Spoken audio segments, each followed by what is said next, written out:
دوستوں، آج ہم اپنا ایک بہت ہی اہم موضوع پہ بات کریں گے۔ بہت سارے بچوں نے اس چیز کی فرمائش کی ہے کہ ہم کراس ایگزامینیشن کے ٹاپک پہ کیوں نہیں بحث کرتے۔ دیکھیں، کراس ایگزامینیشن جو ہے یہ وکالت کی معراج ہے۔ یہ اس پہ عبور حاصل ہونے کے لیے بڑی قابلیت، بڑی محنت اور تجربے کی ضرورت ہے۔ لیکن تجربہ تو تبھی آئے گا جب آپ استعمال کریں گے، جب آپ کوشش کریں گے۔ اگر آپ کوشش ہی نہیں کریں گے تو پھر کیسے آپ کو پتہ چلے گا؟ تو کراس ایگزامینیشن میں جب میں نے 1984 میں وکالت کا آغاز کیا تھا تو اس وقت عدالت میں جو اچھے سینئر وکیل ہوتے تھے، جو مرڈر ٹرائل یا سول ٹرائل کرتے تھے، تو نئے وکیل عدالت میں بیٹھ کے نوٹس لیتے تھے، سوالات کرنے کا طریقہ پوچھتے تھے۔ تو یہ جو جرح کا فن ہے، کراس ایگزامینیشن کا فن ہے، یہ وکالت کی معراج ہے۔ اس کے لیے بڑی ریاضت کرنی پڑتی ہے۔ اب تو میں دیکھتا ہوں کہ عدالتوں میں کراس ایگزامینیشن کا کوئی رجحان ہی نہیں ہے۔ بہرحال میرا فرض ہے کہ جو کچھ میں نے دیکھا، جو کچھ میں نے سیکھا اپنی 38 سال کی وکالت میں، جتنا ایک مجھے آتا ہے کہ میں پرفیکٹ نہیں ہوں تو میں بتا سکوں۔ تو آج ہم اس کو اب تھوڑا سا دل سنبھال کے اور حوصلے سے اس کو قسط وار سنیے گا، کیونکہ ایک قسط میں نہیں، اس کی کئی قسطیں ہوں گی۔ اور پھر دوستوں کی یہ بھی فرمائش ہوتی ہے کہ 5-7 منٹ سے زیادہ کی ویڈیو نہ ہو، تو ہم پھر اس کو چھوٹے چھوٹے وقفوں میں قسط وائز کریں گے۔ اب یہ آپ کا کام ہے کہ آپ کتنی ہمت سے، کتنی تسلی سے ان کو سنتے ہیں اور پھر اس پہ اپنے سوالات بھیجتے ہیں، اس پہ کمنٹس کرتے ہیں، تاکہ ہم اپنا لیکچر، اگلا لیکچر آپ کے سوالات کی روشنی میں، آپ کی کمنٹس کی روشنی میں تلاش کر سکیں، تیار کر سکیں۔ سب سے پہلا جو اس کا موضوع آتا ہے کہ کراس ایگزامینیشن کے معنی کیا ہیں اور اس کا مقصد کیا ہے۔ بڑے سمپل سے معنی ہیں، اردو میں جرح کہتے ہیں اور انگلش میں کہتے ہیں کراس ایگزامینیشن۔ کراس ایگزامینیشن کا مطلب ہے کہ جو ایگزامینیشن چیف ہوا ہے گواہ کا، اس پہ کراس کرنا، اس سے پوچھنا، اس سے سوالات کرنا۔ کیوں کہ جو کچھ اس نے کہا ہے گواہ نے، وہ سچ تو نہیں ہو سکتا۔ اس نے تو اپنے طور پہ سچ کہا ہے۔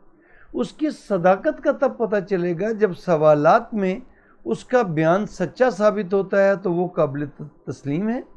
اگر اس کے جوابات سے یہ اندازہ ہوتا ہے کہ نہیں، اس نے جھوٹ بولا ہے، اس نے غلط بیانی کی ہے، یا اس نے مکمل سچ نہیں بولا ہے، تو اس کی شہادت کی یا اس کی گواہی کی اتنی اہمیت نہیں ہے، تو پھر اس کو عدالت اس کی گواہی کو نہیں مانتی۔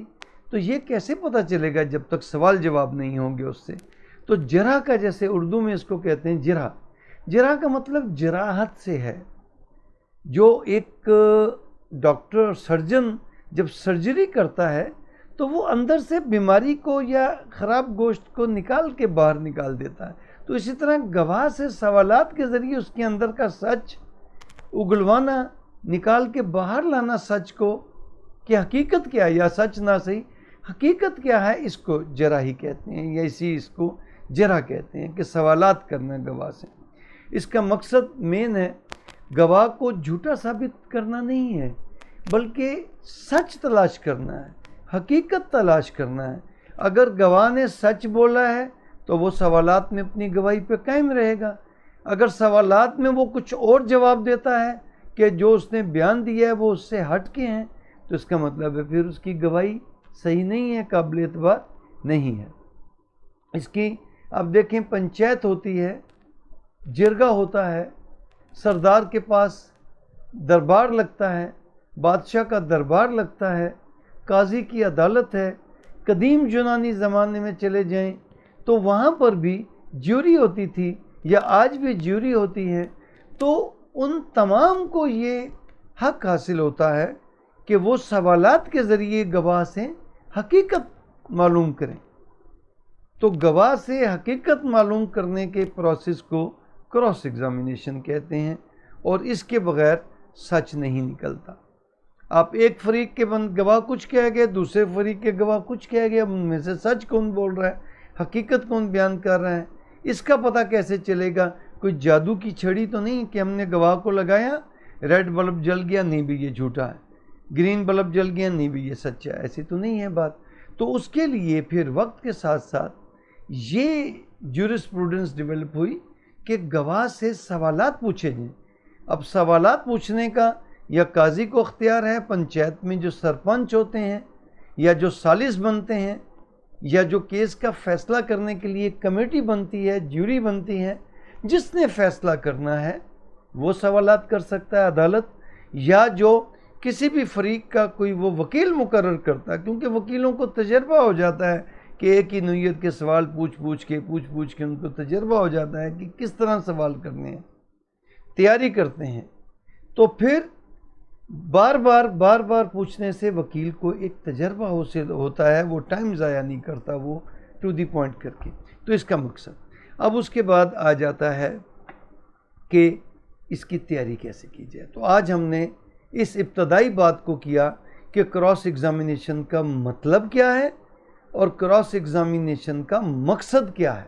اب ہم دیکھیں گے کہ قانون میں اس کو سپورٹ قانون شہادت اور CRPC یا CPC، اس میں کراس ایگزامینیشن کے پیچھے قانونی سپورٹ کیا ہے۔ پھر ہم دیکھیں گے کہ کراس ایگزامینیشن کی تیاری کیسے کریں گے۔ پھر ہم دیکھیں گے کہ کتنی قسم کے گواہان ہوں گے اور ان سے ہر گواہ سے کس طریقے سے کراس ایگزامینیشن کرنی ہے۔ تو مجھے امید ہے کہ آپ کو آج کا ایک ابتدائی لیکچر پسند آیا ہوگا۔ اس کو ہم قسط وار کریں گے تو آپ پہ پھر ضروری ہے، یا آپ اگر تب سمجھ آئے گی بات جب آپ یہ تمام قسطیں باقاعدگی سے دیکھیں گے اور ہمیں اپنے سوالات سے آگاہ کریں گے۔ ہمارے چینل کو سبسکرائب کریں اور ہماری ویڈیوز کو زیادہ سے زیادہ دوستوں سے شیئر کریں۔